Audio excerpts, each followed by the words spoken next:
Hello, Year 11. So today we're continuing our work and our research into explaining why Adolf Hitler became Chancellor or Prime Minister of Germany on the 30th of January 1933.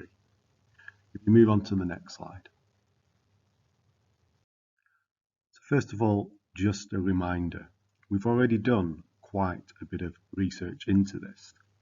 And remember, historians have identified three factors explain perhaps why Hitler was able to become Chancellor by 1933.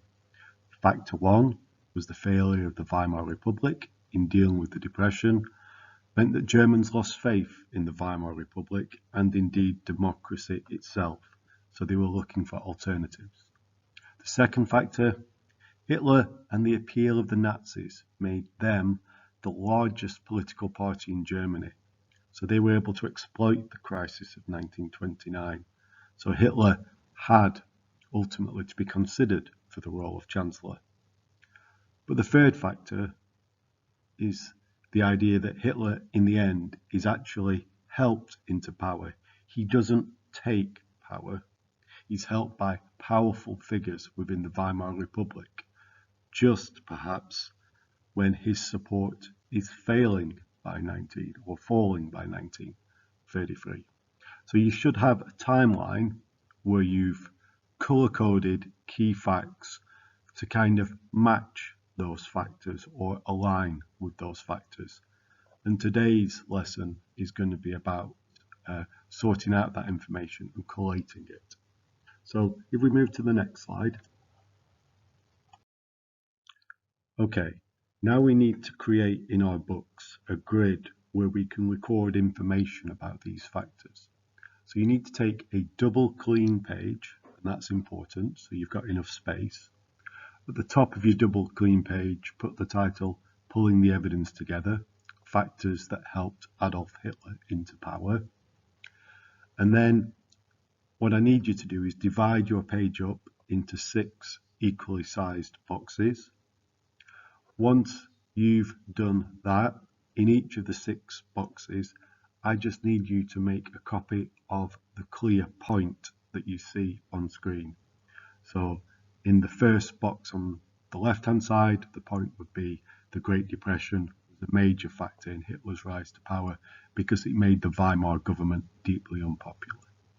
So you need a grid with 6 boxes, and in those 6 boxes, you just need to copy each point, because our next activity, once we've done that, will be to provide the evidence and explanation from our research that supports that point.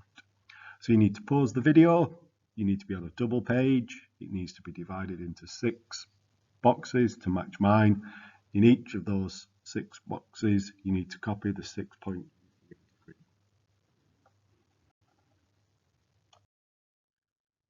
Okay, I've modeled the first one for you.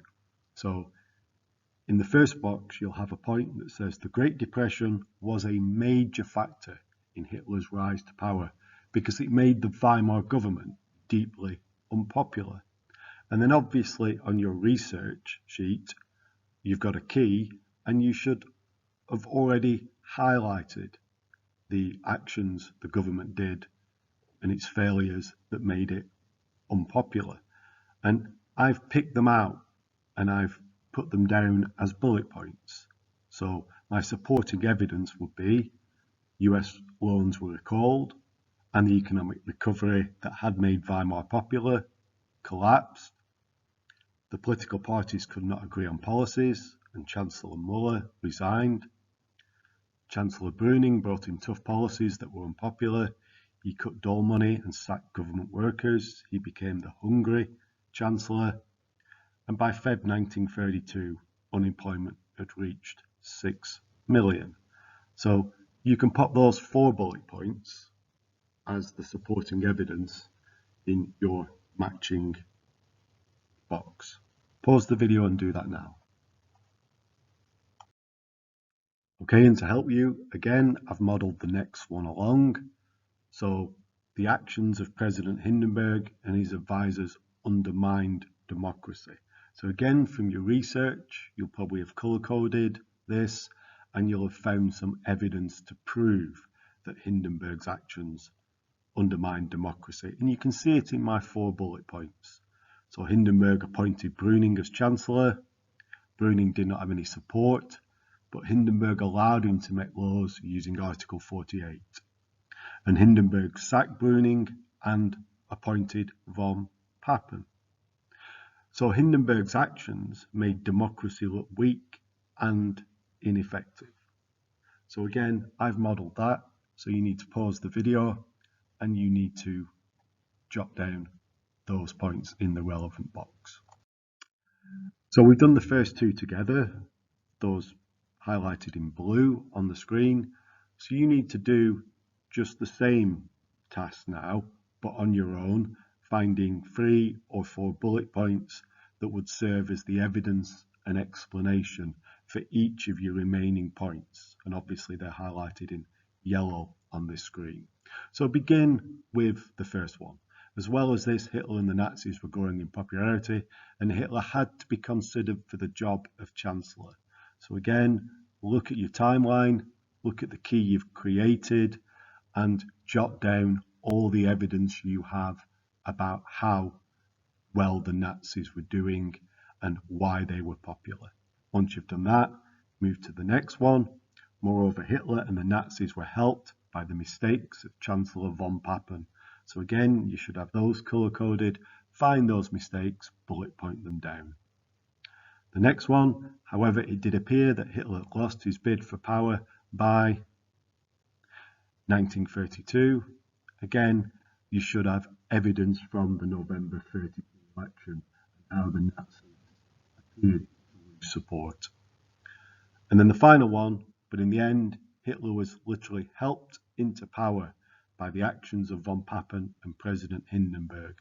And you should have lots of evidence from the very end of your timeline that explains just how von Papen and Hindenburg plotted and how their plots ultimately result in Hitler being given the job of Chancellor. So you need to get that done now if you can.